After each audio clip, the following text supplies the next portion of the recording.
Vamos abrir nossas Bíblias no livro de Lucas, capítulo 16.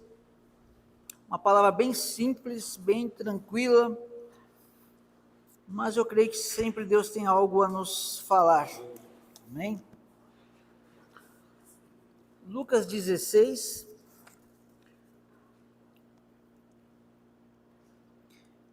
A partir do versículo 1, diz assim a palavra de Deus. Está procurando? Lucas 16, página 1308, da David H. Stern. Também está aqui no... Amém. Amém. Então diz assim a palavra de Deus.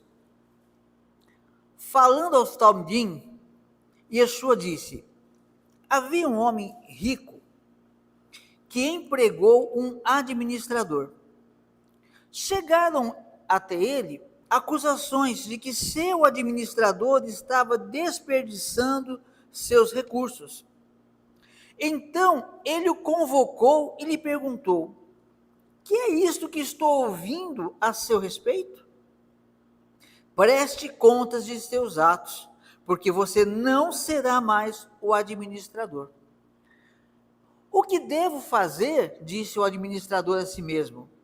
Meu patrão está me despedindo. E eu não sou forte o suficiente para cavar fossos, e tenho vergonha de mendigar. Já sei o que vou fazer. Algo que fará as pessoas me receberem bem em suas casas quando eu tiver perdido o emprego aqui. Então, chamou cada um dos devedores de seu chefe e disse ao primeiro: quanto você deve a meu chefe? 3.000 litros de azeite, respondeu ele. Tome de volta a sua nota. Ele lhe disse: rápido, sente-se e escreva 1.500 litros. Vou fazer uma pausa aqui.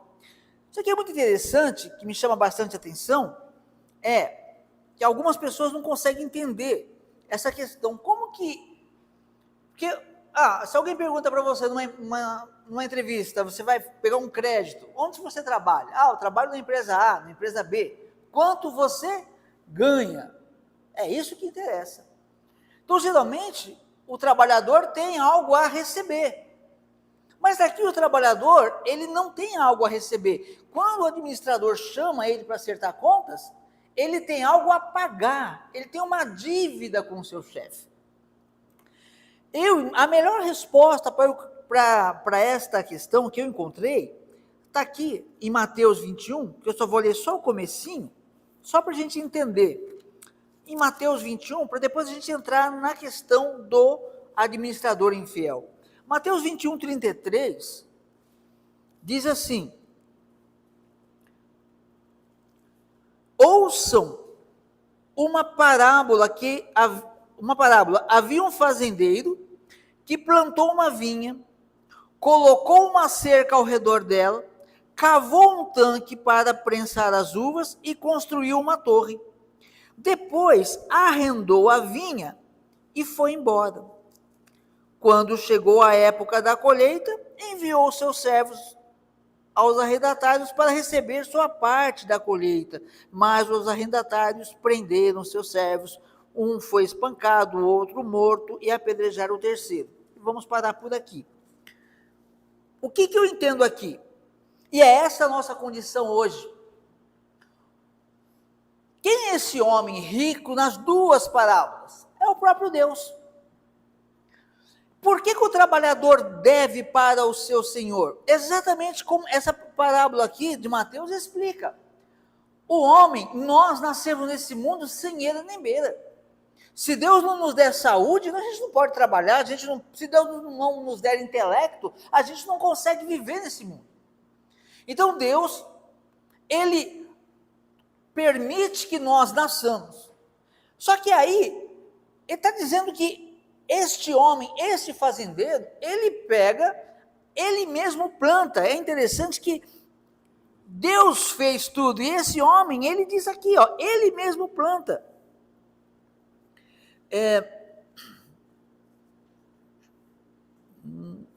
aqui.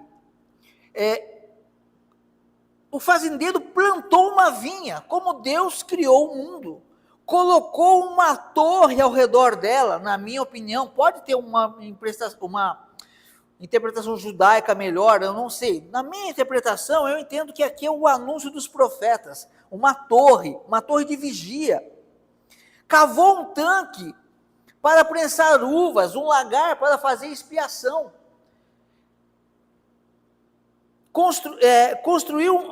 Cavou um tanque para prensar uvas, construiu uma torre, depois arrendou a vinha. Eu vejo isso claramente na vinda da forma como Deus cria o mundo. Ele cria o mundo, ele cria as nações, e ele cria um povo seu, um povo santificado. Só que o povo, pela rebeldia, pela falta de amor a Deus, começa a se rebelar contra Deus. E como Deus fez lá no deserto: Moisés, vai com o teu povo, eu não vou com você, né? Eu não vou seguir com você, porque senão eu vou consumir, a minha ira vai consumir este povo. Deus, então, ele pega todo o seu sistema de adoração, o sistema até então ali do Mishkan, né, do tabernáculo, ele separa tudo, e ele terceiriza. Vocês agora vão lidar Deus cria um sistema para as pessoas adorá-lo. Ela vai ter um sistema de sacrifício, de expiação de pecados, ela vai ter o vinho para alegria, ela vai ter todo aquele sistema de adoração a Deus. Deus terceiriza. Só que aí os anos vão passando. E Deus, ele deixa um administrador. Quem é o administrador hoje? Na minha opinião, não o principal, mas os administradores são aqueles que pregam a palavra de Deus. São muitos líderes religiosos que é como se Deus pegasse e falasse: olha, está aqui o mundo, eu vou deixar vocês cuidarem do povo, do meu povo, vocês vão cuidar. Está todo o sistema pronto para a vinha produzir frutos, vocês não têm terras, vocês não têm plantações, vocês não têm nada. Eu já vou deixar tudo pronto para vocês só vão cuidar disso, vocês vão viver disso. Porém, vocês estão arrendando as terras de Deus. Uma igreja, uma sinagoga, um meio espiritual, ele está arrendando o vinhedo de Deus, que Deus criou. Ele tem direito, sim, de usufruir, ele tem direito e o dever também ele tem a parte dos frutos que compete a ele. Não roubar, não matar, não adulterar, não dar falso testemunho. São frutos do segundo amor. São frutos para a humanidade. Se ele fizer o trabalho dele, a comunidade ao redor dele vai frutificar para o bem. E é isso que acontece em muitas igrejas hoje. Como eu já disse anteriormente, eu gosto demais do Salmo 80. Porque o Salmo 80 diz que Deus plantou uma videira egípcia na terra. E essa videira egípcia cresceu tanto que ela escondeu os cedros de Deus, que é a justiça de Deus. Então, as pessoas estão nesse meio. Só que Deus, ele arrenda esse sistema sacrificial, esperando que esses administradores, que seja rabino, seja pastor, seja pregador, administrem todo esse vinhedo, essa vinha, e no tempo certo, ele entregue os frutos para Deus. Ora, o fruto dos homens, como já disse, não roubar, não matar, não adulterar, não dar falso testemunho, amar o teu próximo. Ok, esses são os frutos. Mas qual a parte do arrendador? Ou do arrendador e o arrendatário, né? Aquele que arrenda ao dono da vinha, ele tem direito na parte dele. E aqui nessa parábola de Mateus fala que quando esses homens viram os frutos, ele fala: não, deixa o fruto para mim. Mas qual que são os frutos de Deus? Primeiro, reconhecer que Ele é o Deus Todo-Poderoso que nos tira da terra do Egito. Isso daí já, o primeiro fruto, o primeiro sabor desse fruto deve ser o sabor da, como poderia dizer, da satisfação. Puxa, que Deus maravilhoso é esse? Me tirou do deserto, me tirou da escravidão. Eu tenho que ser grato. Tem que ter esse sentimento. Eu quero estar perto desse Deus. Não terás outros deuses diante de mim. Pronto, mais um fruto que os maus administradores não estão retendo. Não é para ter outros deuses, não. Eles pegam várias deidades falsas e colocam dentro desse vinhedo de Deus, contaminando. Aí não é para ter ídolos. Infelizmente, há muitos lugares cheios de ídolos que andam, não só de pedra ou madeira, mas ídolos que andam e falam. E as pessoas, o fulano disse, então a Bíblia está errada. Honrar pai e mãe, mais um fruto que já também foi tomado. Honrar pai e mãe, eu creio que esse mandamento é híbrido. Primeiro, você honrar o seu pai Abraão. Se você honra o teu pai, você segue o conselho dele. Eu sou filho de Abraão pela fé, que bom. Então você guarda os mandamentos de Deus, porque Abraão era obediente. Mas eu vejo aí algumas igrejas dizendo que pai e mãe é parente, não é família. Pregam-se muito isso, eu vi isso muitas vezes. Cadê? E esse fruto ainda faz parte dos frutos de Deus. Chega o dia de entregar os frutos para Deus, eles falam, não, honrarás o sábado. Sábado, honrar o sábado, é o fruto de Deus. Pode pegar essa safra do sábado, é de Deus. Não, vamos deixar aqui, vamos fazer num domingo. E vamos dar um jeitinho aqui. Para que eu vou dar isso para Deus? Ele não está trabalhando aqui, eu que estou suando. E a pessoa muda tudo. Então, o mau administrador, que muitos falam, é Hassatan, pode ser o chefe maior aí, dos maus administradores, mas tem muitos menores aí administrando, roubando a Deus. Mas voltando para a nossa parábola principal, o que eu queria dizer com isso? Que não fique entendido o quê? Por que esses homens devem para o seu Senhor? Porque, como nós estamos aqui vivos pela misericórdia de Deus. Então nós temos algo a entregar para Deus, nós trabalhamos nas terras de Deus, Deus nos beneficia sim, mas muitos dos benefícios nós temos que saber separar, o que é meu e o que é do eterno. Não, a minha honra não darei a outrem, Deus não dá a honra dele para outro. Aí diz assim, olha, então esse homem aqui, esse administrador, o que ele fez? Ele chegou aos ouvidos do seu senhor que ele estava fazendo um mau uso. Que é pior uso do que fazer um domingo do Senhor, de um shabat, fazer um domingo do Senhor? Que é pior uso do que falar, não viva a lei, esquece a lei que você está na graça? Que é pior desvio de finalidade que pegar as festas de Deus e falar, foram todas abolidas, e festejar festas pagãs? Basicamente é isso que esse mau administrador faz. E está cheio de mau administrador. Aí, quando ele é repreendido, ele diz, talvez aqui seja exatamente quando a 10ª parte dos anjos caem do reino de Deus, ele faz uma reflexão. O diabo tem corpo?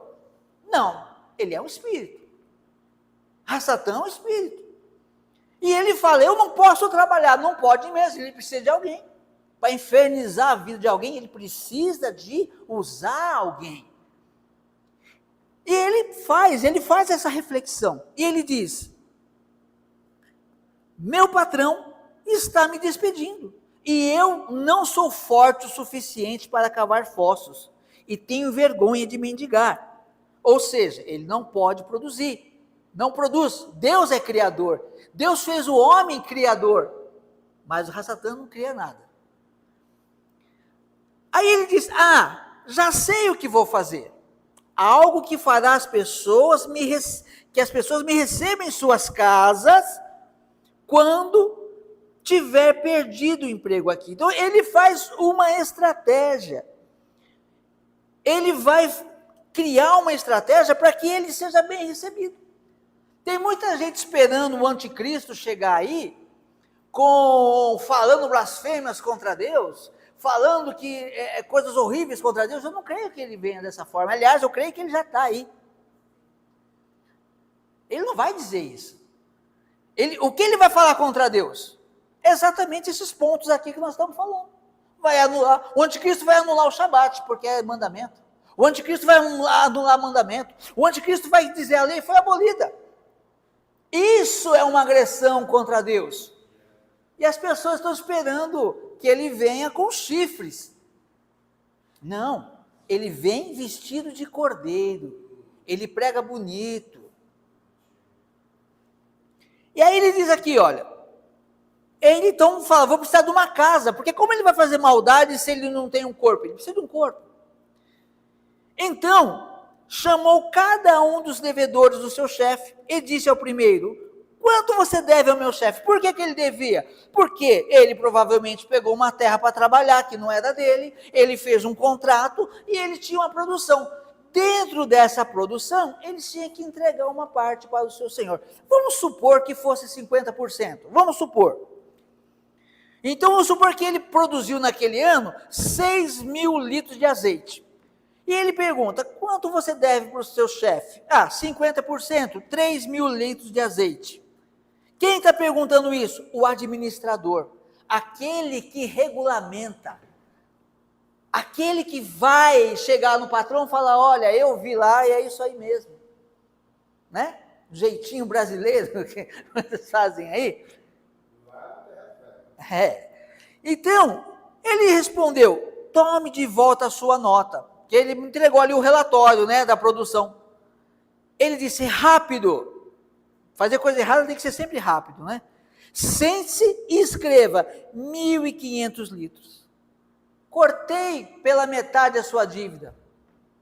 Desvio de finalidade. Corrupção, exatamente. O que isso tem a ver com a igreja? É só olhar os mandamentos de Deus. Qual é a igreja que diz que pode roubar, pode matar, pode prostituir? Nenhuma. Ou seja,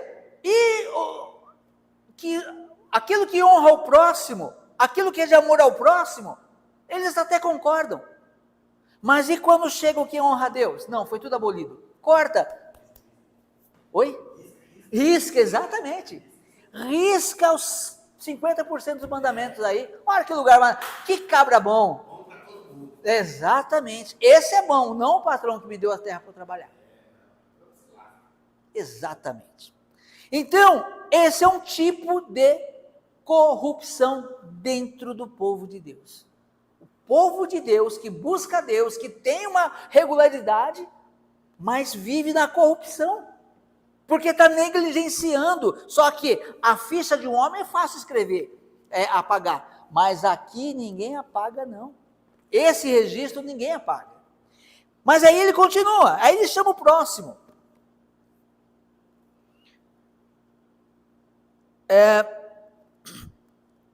Quanto você...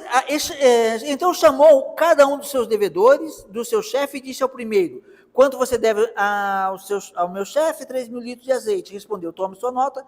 Ele lhe disse, rápido, sente, escreva 1.500 litros. Ao seguinte disse, e você, quanto deve? 25.000 quilos de trigo. Respondeu ele, pegue sua nota e escreva 20.000 quilos. Ou seja, 20%, vou diminuir a sua dívida em 20%. Aí, o que acontece? A pessoa diz que ama a Deus, a boca dela diz que ama, ela cumpre tudo.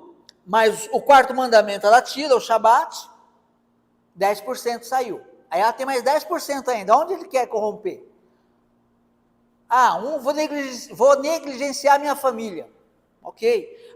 Vou negligenciar. Aí cada um escolhe, né? Tipo assim, eu faço 9 coisas boas, não, faço 8 coisas boas e posso fazer 2 ruins, na balança vai ficar. É uma ilusão. Ou seja, o mau administrador, ele cortou 2 mandamentos. Só que se a gente lembrar da parábola de Yeshua, não tem margem de erro. Quando a mulher, aquela mulher, quando ele conta aquela parábola, a mulher tinha 10 dracmas, perdeu uma, procura diligentemente, acende a vela e varre a casa até achar, e quando ela acha, ela faz uma festa, e chama as amigas. Eu nunca entendia isso enquanto eu não cria na Torá. Não entendia, não fazia sentido para mim. Achar um dinheiro, vamos fazer a melhor suposição. Você tem 10 notas de R$100, descobre que perdeu uma, tá bom, vamos procurar R$100. Aí procura e você acha, fica feliz que achou. Ok. Não, vou chamar meu vizinho e minha vizinha para falar que eu achei? Para fazer uma festa? Aí que a gente vai ver o que é essa dracma perdida. É um mandamento. Eu guardo 9 mandamentos, mas um eu perdi. Não é suficiente. Tem que ter as 10 dracmas. O administrador infiel, ele vai trabalhar para tirar pelo menos um mandamento. Basta, Tiago falou. Tiago disse bem, se você guarda todos os mandamentos menos um, você não vai entrar no reino de Deus. Você vai ser condenado por todos. Então, ele disse, rápido, sente-se e escreva 25 mil quilos de trigo. Respondeu ele, pegue sua nota e escreva 20 mil quilos. E o chefe do administrador desonesto, o aplaudiu, por agir de modo tão astuto, porque os mundanos possuem mais shekel, né? Mais... eu esqueci como que está na Bíblia em português, na livro do... Oi? Astúcia, obrigado. O chefe, então, os mundanos possuem mais astúcia do que quem recebeu a luz ao lidar com o mesmo tipo de pessoas. E aí, ele diz, por isso eu lhes digo, usem a riqueza deste mundo para fazer amigos, de forma que, quando ela acabar, vocês possam ser recebidos no lar eterno. É meio confuso isso aqui, parece que aquele que estava sendo roubado aplaudiu, mas na verdade, aquele que estava sendo lesado, ele foi muito mais esperto do que o administrador e de que todos aqueles que foram corrompidos. Por quê? Se ele mandasse aquele administrador embora de imediato, só ele sairia. Ele deixando o tempo para ele trabalhar, ele foi corrompendo outras pessoas, e na hora que o homem passa a régua ali, cai todos os corruptos. E é isso que acontece no reino de Deus também. A pessoa fala, eu não estou guardando mandamento, mas eu estou prosperando. Eu não estou guardando mandamento, mas eu estava precisando, estava num sufoco e Deus me ajudou. As pessoas confundem ser socorrido por Deus com ser aprovado. São duas coisas totalmente diferentes. Eu costumo sempre trazer o exemplo da serpente no deserto, que representa uma Mashiach. Os homens reclamaram daquele pão que chamaram de pão vil. Deus libera ali aquelas serpentes ardentes para picarem as pessoas e elas morrerem por causa do veneno, por causa do pecado. E aí, Moisés, por instrução de Deus, faz lá a serpente de bronze e todo é apregoado ali. Quem for picado pela serpente, olhe para a serpente de metal e será salvo. E muitas pessoas, creio eu, a Bíblia não relata, mas eu creio que muitas pessoas foram, que até virou objeto de idolatria mais lá na frente. Então, a pessoa era picada pela serpente, ela olhava para a serpente de bronze e não morria. Ok, está salvo então? Foi salvo pela graça. Sim, foi salvo recebeu graça, porque merecia morrer, porque foi pecado, por causa do pecado, porém, 600 mil homens menos 2, imagina quantas pessoas foram picadas por aquelas serpentes, e não morreram, mas não entraram na vida eterna, não entraram na terra prometida, que representa a vida eterna. Ou seja, isso se equipara a hoje. O homem vai, ele pode viver um sistema de idolatria, ele pode estar numa necessidade muito grande de Deus socorrer, ele olha para a cruz de Cristo, ou ele olha para Cristo, melhor dizendo, né? Ele olha para Cristo, ele recebe a graça, ele não morre, ele não sucumbe naquele problema. Ok, realmente ele recebeu graça, para continuar vivendo, continuar tendo a oportunidade para que até o fim da vida dele, ele se arrependa e vire um filho de Deus, ou ele morra no pecado e não entre na vida eterna. A corrupção, ela está aí.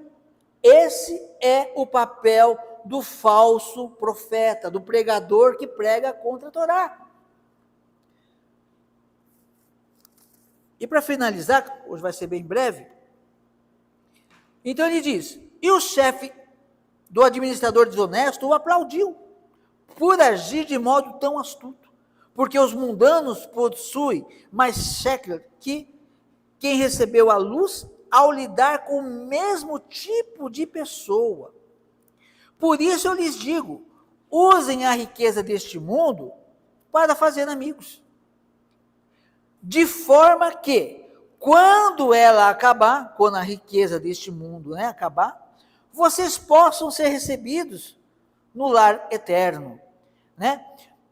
Eu estava lendo esse versículo aqui num livro que trata da Peshita, e ele está de uma forma bem diferente, eu esqueci de fazer a anotação. Mas ele está de forma muito, muito clara. De uma certa forma, ele está dizendo, olha, a pessoa quer ser corrupta. Então ela seja corrupta. Continue o corrupto sendo corrupto. Faça amigos. Porque no final, todos vão estar no mesmo local. Eternamente na mesma situação. Não tem nada a ver com o reino de Deus. O reino de Deus não é para corrupto. O reino de Deus é para quem teme, respeita, se arrepende, faz techuvá. E aí ele diz, quem é fiel nas coisas pequenas, também é fiel nas grandes. E quem é desonesto nas coisas pequenas, também é desonesto nas grandes. Assim, se vocês não forem dignos de confiança em lidar com as riquezas deste mundo, quem lhes dará o que é verdadeiro? E se vocês não forem confiáveis em relação ao que pertence aos outros, quem lhes dará o que lhes pertence? Nenhum servo pode ser escravo de 2 senhores, pois odiará o primeiro e amará o segundo, ou desprezará o segundo e será leal ao primeiro. Vocês não podem ser escravos de Deus e do dinheiro. Ou seja, se nós não somos capazes de ser fiéis, se nós não formos capazes de sermos fiéis em coisas tão simples que Deus está nos dando, porque até pouco tempo, quando a minha Bíblia, meus olhos abriu para os 10 mandamentos, uma das coisas que eu procurei foi, deixa eu prestar atenção no mandamento, porque todo mundo fala que é impossível, eu também falo, é impossível guardar os mandamentos. Aí eu fui ver o que tem de impossível nos mandamentos. Nos 10 mandamentos não tem nada impossível. Tudo é plenamente possível. E são coisas simples, básicas. Não tem outro Deus, pronto. Não quero outro Deus, não quero idolatria, foge da idolatria. Acabou, já é um caminho andado. Honrar pai e mãe, guardar Shabat. Mas o Shabat requer confiança. Eu acho interessante, eu gosto muito também da primeira vez que Deus testa o povo.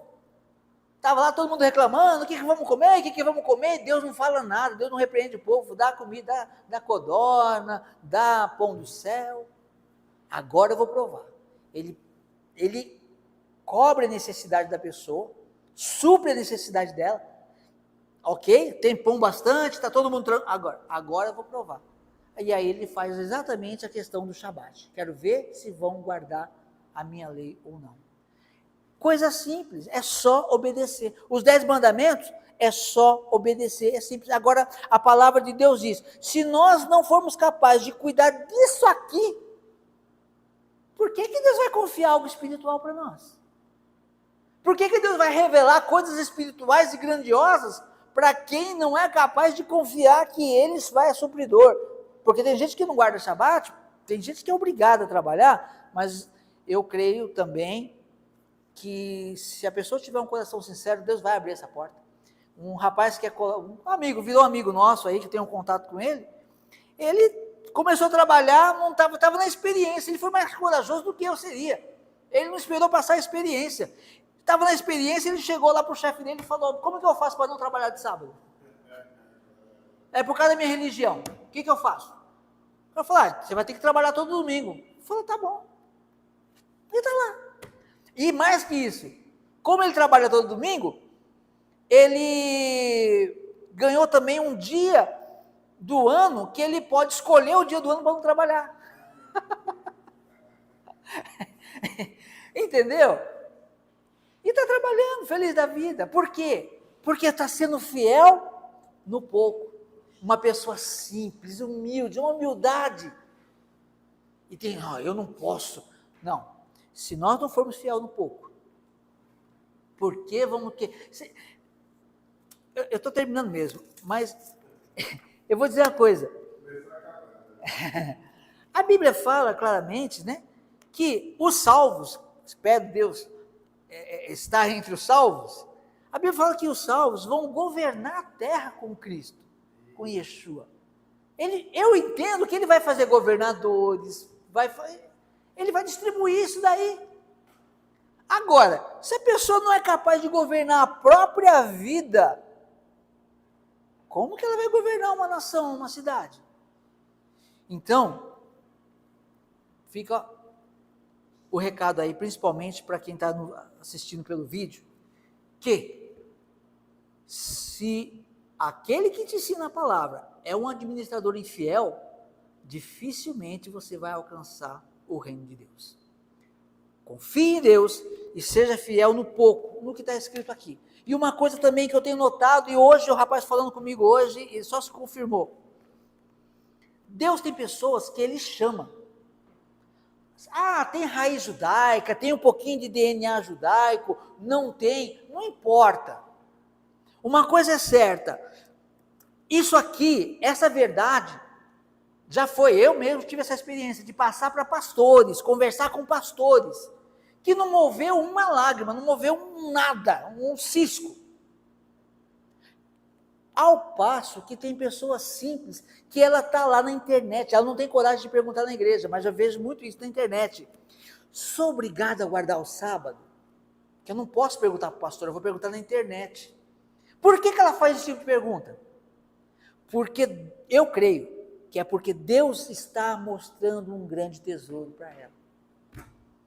Então, o reino de Deus é como um tesouro escondido que o homem encontra, esconde de novo, não leva para o pastor não, porque eu já vi também, leva lá para o pastor põe no bolso, ele esconde, vende tudo o que ele tem espiritualmente, todo o seu conhecimento, e compra o terreno. O terreno, nesse caso, é a tua vida espiritual. É a tua vida espiritual que está na mão de um administrador. Esconde, negocia, se livra do mau administrador. Compra o terreno. Confia que Deus já vai a lista desse terreno para você. E vá em frente, porque assim o reino de Deus será uma porta aberta. Né? A porta aberta para o reino de Deus é através da graça do Messias, e tudo já foi feito. Então, seja fiel no pouco, seja fiel naquilo que Deus está te mostrando, não deixe ninguém te enganar, seja fiel na palavra de Deus, que Deus vai revelar grandes coisas em nome de Yeshua HaMashiach. Amém E graças a Deus. Amém? Então é isso. Então, agora é só fazer a oração final, né?